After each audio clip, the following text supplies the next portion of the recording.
Good morning, everyone.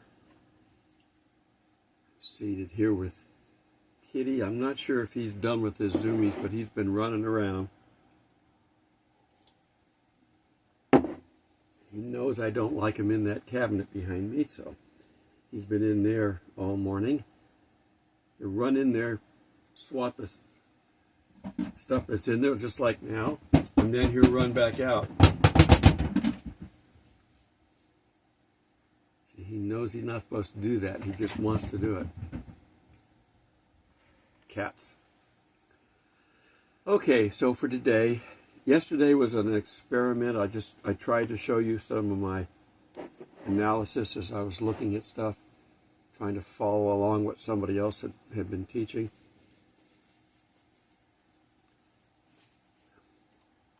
When I'm studying God's Word, the puzzle pieces should fit perfectly. If they don't and you have to bend it, yeah, it's okay, but I don't like it. So, this is God. He does so many things where he makes everything mesh together. I don't like to have to stretch it. So I will say that Matthew 24 loosely is giving us Revelation 6, loosely. And eventually he talks about the signs in the sky and all that other stuff, but loosely. He's not, I would have expected him more to give us in order and everything. But anyhow. All right. So for today, I have a partial sentence for the title, If Jesus is Love. Now, you think this is going to be about love. It's not. I'm kind of counter. So, if Jesus is love, what is the Antichrist? Would be the complete sentence. Anti. Against. Opposite.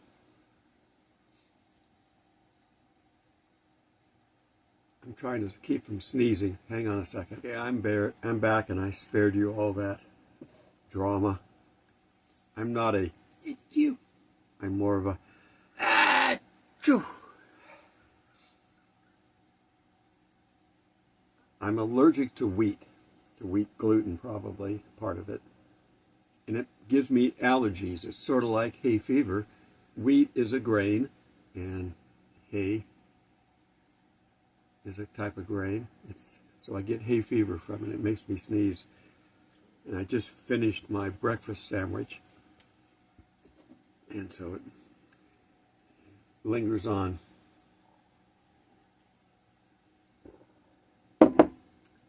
Okay, so if Jesus is love, what is the Antichrist?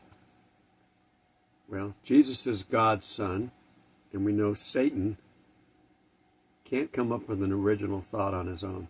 God's done everything already. So he has to copy. So he picks something that God has done well, and that is well received, and then he copies it. So Satan's son will be the Antichrist. Now, I'm not going to go fully into who and what the Antichrist is. I'm just trying to show you this comparison. So we're going to look at some scriptures and stuff, but the apple doesn't fall far from the tree. So let's see what the Bible says about Satan first, and then we'll look at what it says about the Antichrist. Okay, he showed up. There you go. Go back to looking outside. There's nobody out there yet, Kitty. So I'm looking outside. It's still early and there's no birds. Nope. You can't bite. As soon as you start biting, it's over. So, let's just look at some attributes of Satan. The Bible says, and I'll get to some scriptures here in a second. You can look these up if you want to. Just Google them. Come on, kitty. Stop it. Stop it. No biting. Satan is total evil. The knowledge of good and evil. God is the good side. Satan is the evil side. You have to have both if you're going to have from the tree of knowledge of good and evil. He's proud and arrogant. I talked about that in the last video. Satan is a beautiful creature created by God, knowing fair well that he would turn. Nothing happens that surprises him. No biting. No biting. No biting. Okay. So we know, and that's basically Satan's downfall, is his pride. He wants to be like God. He can't be God, but he wants to be like. It says Satan is powerful. Satan can perform miracles on earth, all within God's purview and permission. Satan can't do anything outside of God's permission. And technically, we can't either. Not godly things. We can do worldly things, but we can't do things for God without his permission, guidance, and instruction. It also says that Satan is cruel and fierce. So these are attributes of Satan. He's also deceitful and subtle.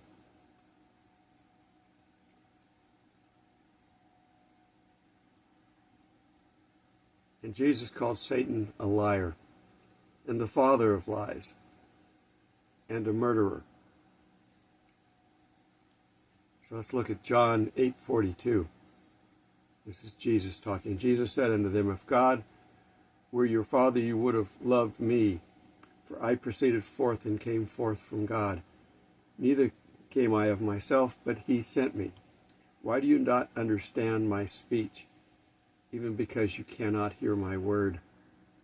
You are of your father the devil, and the lusts of your father he will do. Ye will do. He was a murderer from the beginning, and abode not in the truth, because there is no truth in him. When he speaketh a lie, he speaketh of his own, for he is a liar and the father of it. So this is Jesus describing Satan. You can't get more to the point than that. It also says he's the ruler of the world. John 12:31. Now is the judgment of this world. Now shall the prince of this world be cast out. He's got a limited time to do what he's going to do, so he's ready to go. He knows what he's going to do, when he's going to do it, who he's going to do it to. And it won't be Christians, because we'll be raptured. In 2 Corinthians 4:4,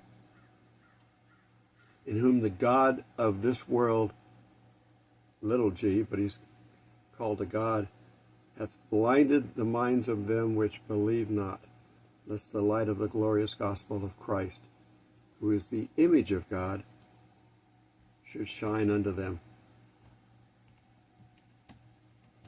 The Bible describes Satan as an adversary, one who prowls around. 1 Peter 5:8. Be sober, be vigilant, because your adversary the devil, as a roaring lion, walketh about seeking whom to devour. Stop it. Stop it. You're doing this because I'm not paying attention to you. Cats will do anything to get your attention. They don't care, good or bad. They're like little children. Little children will do whatever they can to get your attention, good or bad. They don't care. They don't care if they're punished. At least it's your attention. Okay, so that's the father, Satan. Let's take a look at a couple of verses about the Antichrist. 2 Thessalonians 2:3. Let no man deceive you by any means, for that day shall come, that shall not come, except they come with a falling away first. We know these verses, they talk about the rapture. And the man of sin be revealed, the son of perdition, who opposes and exalted himself above all that is called God, or that is worshipped, so that he as God, sitteth in the temple of God, showing himself that he is God. So that's the whole purpose of him. He wants to get the accolades. He wants to get the love that we're supposed to give to God. He wants to get it himself. But he's not going to get it honestly. He's going to get it deceitfully. Matthew 24:15. When you therefore see the abomination of desolation, the Antichrist, sitting in the temple, spoken by Daniel the prophet, stand in the holy place. Whosoever readeth this, let them understand. Then let them which are in Judea flee to the mountains. Hopefully it's not in wintertime. They just got snow. Snow in Galilee, down in the valley below. Of course, there's snow up on top. Mount Carmel has a ski resort on it, up on top. Let him which is on the housetop not come down and take anything out of the house. Neither let him which is in the field return back to take his clothes. Basically, it is, run! Get out of here. You don't have to know any more than that. And finally, they do have their end. And the beast was taken, and with him the false prophet, who wrought miracles before them, which he deceived them that had received the mark of the beast, and them that worshipped his image. These both were cast alive into the lake of fire, burning with brimstone. So the Antichrist, the false prophet, and Satan are the Holy Trinity, copying God's Trinity. So that's basically what we wanted to look at is, what do you expect from the Antichrist? And the Antichrist human is here alive today working somewhere. Probably getting all kinds of good accolades from the world. He's going to be liked. He's going to be someone who is liked. The earth side, the human side. And when he becomes the Antichrist with the worst demon of all that's been kept in the bottomless pit just for this time, he's finally released. And other things come out of the bottomless pit too, but this, the worst demon, the Apollyon, abandoned, however you want to pronounce it, depending on the language. When he goes into the body of the human, he becomes the Antichrist. Now, he's not going to come up and go, I'm the Antichrist. No, he's going to go, hi, I thought I was dead, but I'm not. God saved me. Whatever. He may say stuff like that. He's going to be the chief liar, the liar in chief there. We got rid of one from the White House, and now the Antichrist is going to take over. So we don't have to know any more than that. God will take care of everything. We just have to know to stay on track until this happens. But we don't know how much of the birth pains are going to affect us in the world until we get to that point. We've got a slight reprieve in this country, which is great. Don't let your guard down. It doesn't mean things are going to be better in the future. It just means that we have a slight reprieve now. It's sort of like you've fallen overboard and somebody, Kitty, you're going to go in there and cause trouble again. And somebody throws you a life preserver. You now can hold on for a little while they turn the boat around and come back and get you.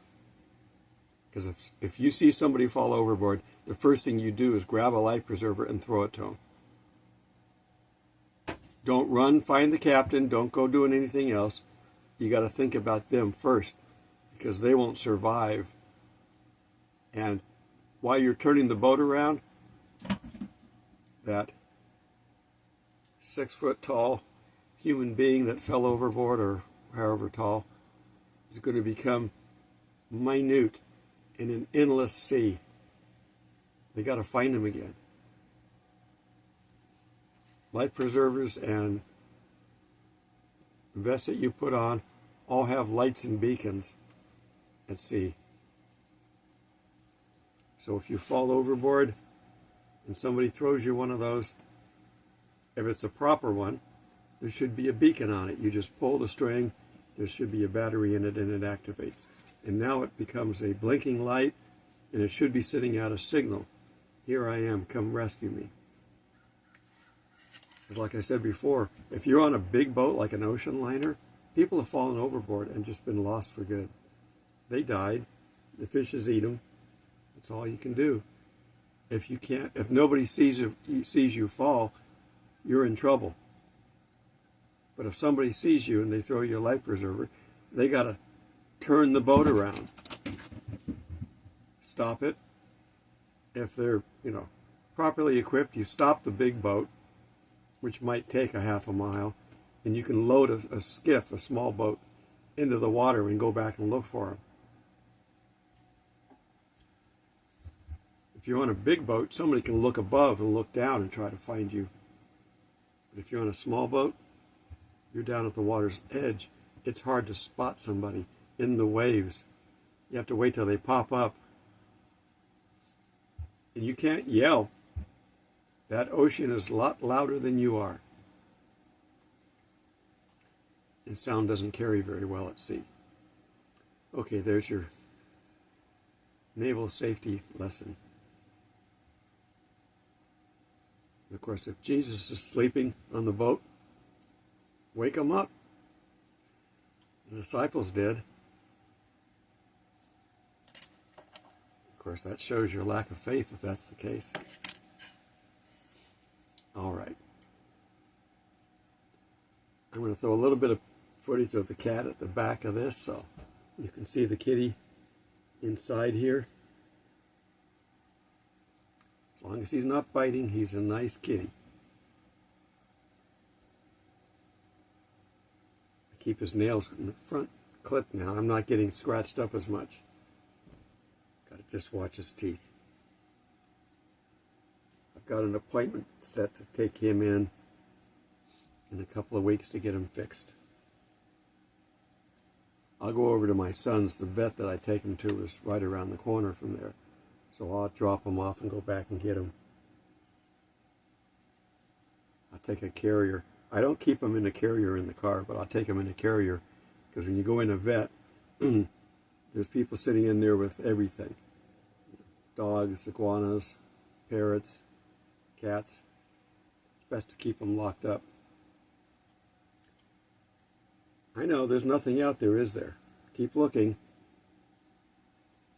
I saw our eagles yesterday, or at least I did.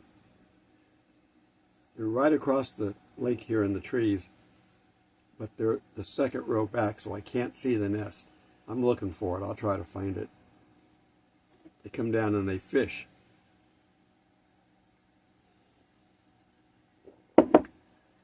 And they caught a big fish. He was trying to take off with it. All right, till we meet in the clouds. Just be ready. If you got your eyes on Jesus, you're not going to care about what the Antichrist is going to be doing. Blessings.